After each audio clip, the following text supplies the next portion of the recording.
the new MG ZS.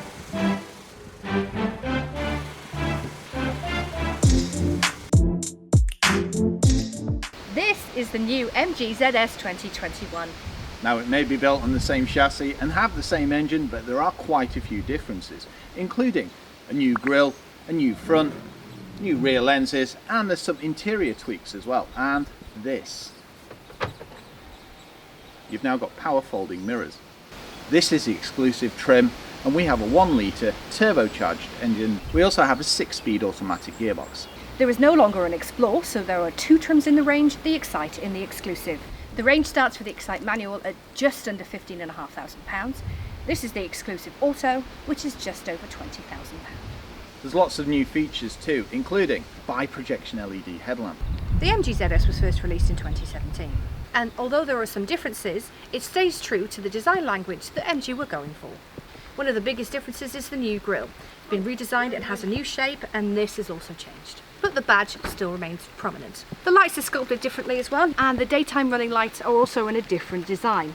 Underneath the housing, it's lost all of its chrome. It now has this accent here, and the housing for the fog is different too. Lastly, the valance has also been redesigned, but it still has this satin trim. You've got LED daytime running lights, and you now have bi-projection LED headlights, which are automatic. You've got rain sensing wipers, front parking sensors, and a new addition of a 360 camera. The wheel arch cladding returns, meaning it retains its off-road look. We've got 17-inch diamond cut Tomahawk wheels. There are different ones available for different trims. MG have also fitted a higher profile tyre, making it a more comfortable ride. The black styling continues, and the satin trim gives it a sporty look. It comes with power folding door mirrors, previously only seen on the EV, and they're electrically operated and come with blind spot detection and are heated. Also, the chrome door handles are new to this model too. This chrome strip does give it a nice executive feel. You've got black pillars and you've got these lovely polished roof rails. They look good and they're functional too. And it's finished off with all-round disc brakes, which are vented at the front. There are subtle differences to the styling in the rear as well. For example, newly sculpted rear lenses, which are LED. There's a chrome strip at the bottom of the tailgate. The bumper's been redesigned as well, and you now have black styling instead of the chrome, and you have a vent underneath the fog light.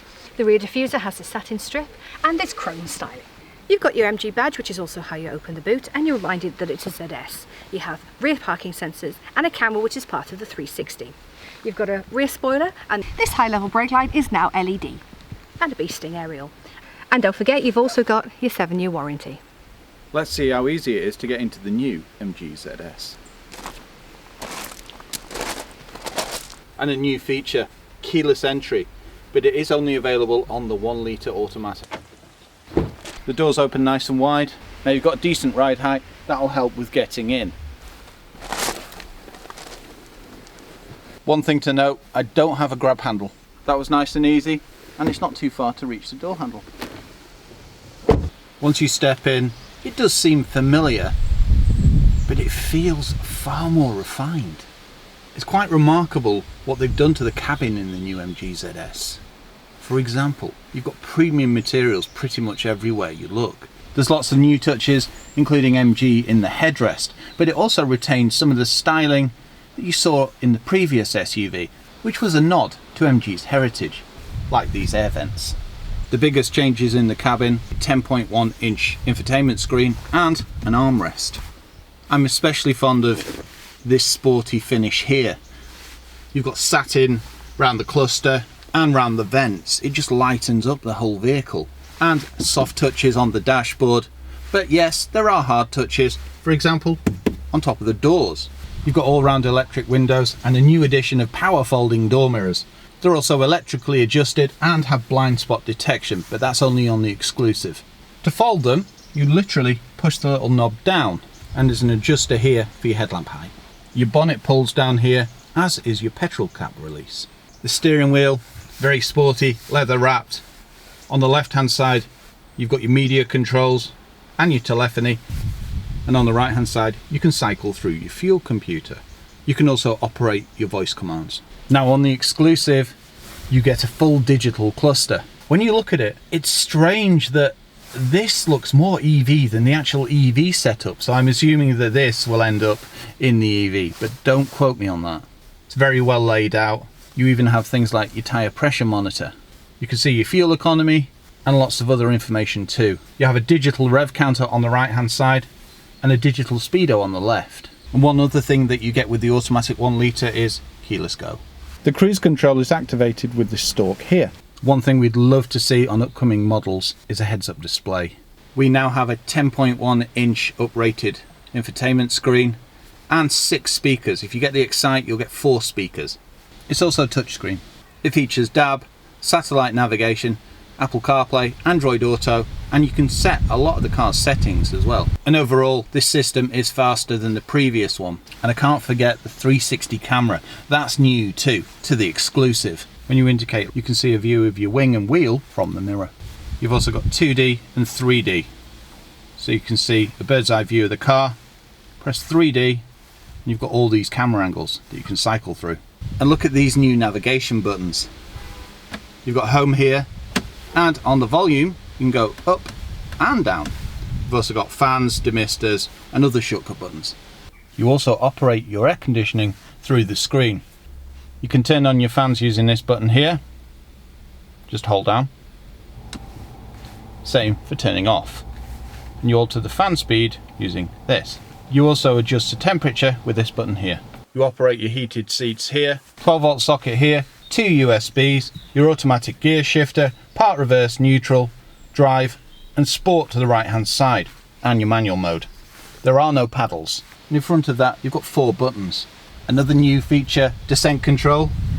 You can disable your traction control, you can operate your 360 camera, and you can disable your start-stop. Yes, this car has start-stop too.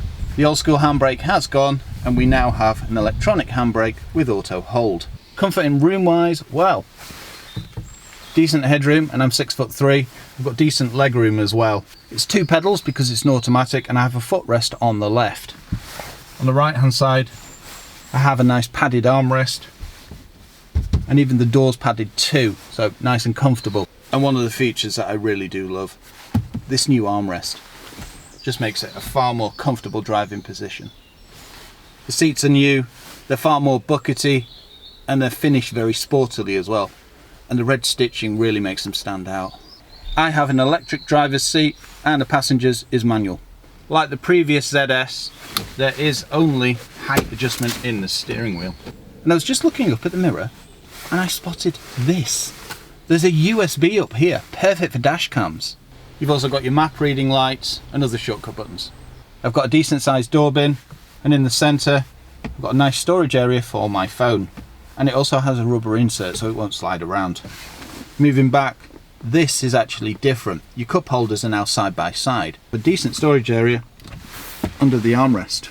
You also have a decent sized glove box. Let's see how easy it is to get into the back. Nice wide opening doors. And this raised ride height should really help the rear passengers. You may prefer to get in like this by sitting down and swinging your legs in, or like me. It's a nice wide door opening, and look, a grab handle, and it's not too far to reach the door handle. Once in the back, it's what you've come to expect. It's nice and roomy, even with this seat set up for me, and I'm 6'3".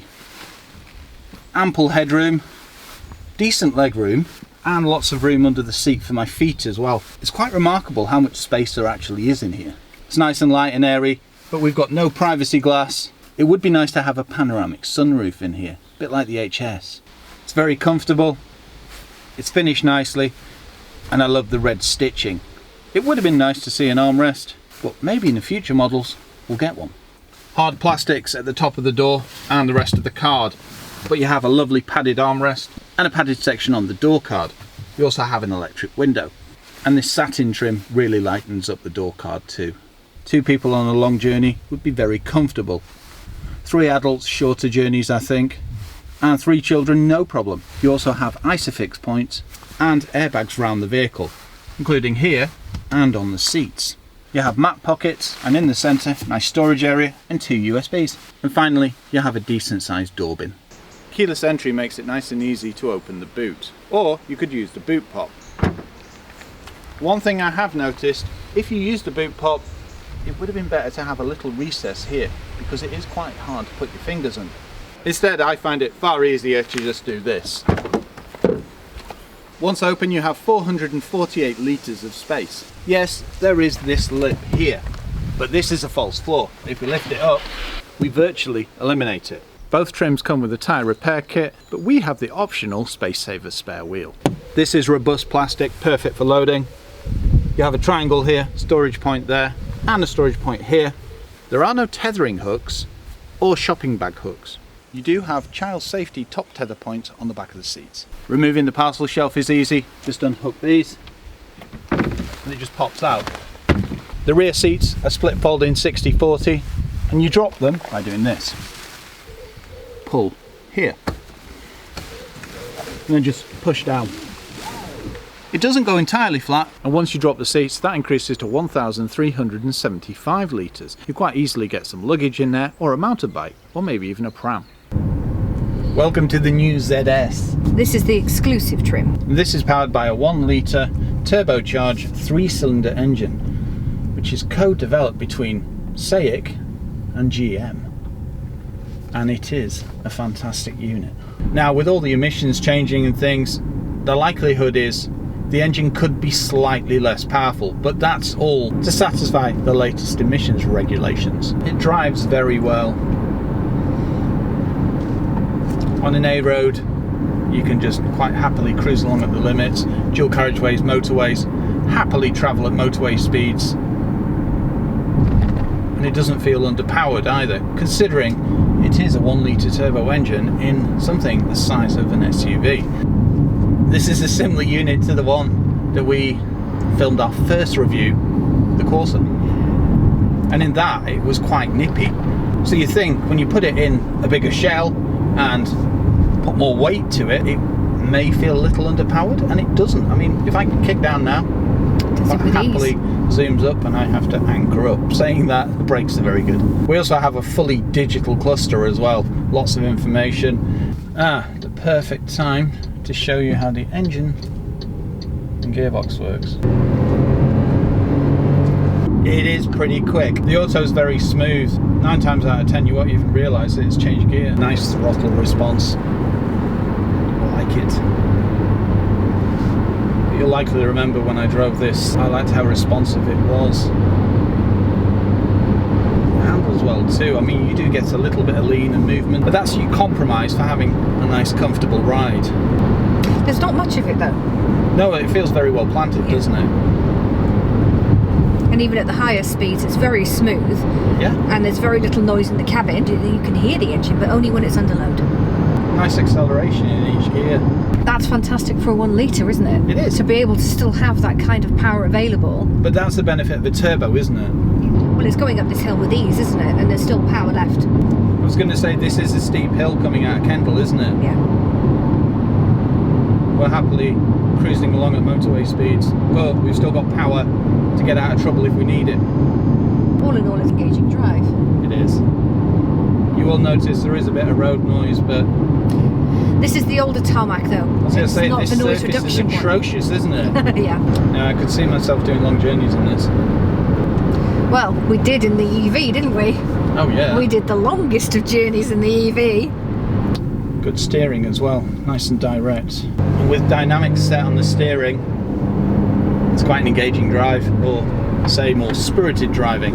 You can chuck it round bends. I mean, okay, it's not going to hang like a car. Urban becomes lighter for towns, and normal, well, this is what it says on the tin.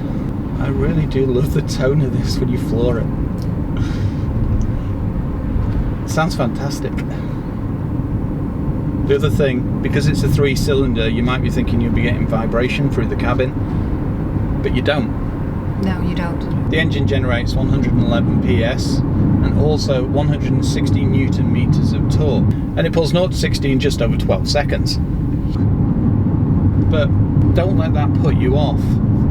It still can be nippy. You've got lots of safety in here as well now, haven't you? You have. The nice thing about it is MG have put the same safety package on both trims. And it pulls 0, yeah? Yeah. Yes. In traffic it has nice smooth acceleration as well, so we also have start-stop. We've got great all-round visibility and a nice big windscreen. My favourite new feature is the upgraded infotainment system. combined with the 360 camera that is also helpful for manoeuvring, and it does activate when you're slowing down. Talking of that, there are no blind spots to speak of, but you do have blind spot detection as well. You'll likely remember that last year when we tested the other automatic, we took it across the shore, and it may not be four-wheel drive, but you can still go on a little adventurous picnicking. Well, that's it. You're going to want to be able to take your SUV down to the beach if you want to, aren't you? You will. See how it corners around here at speed.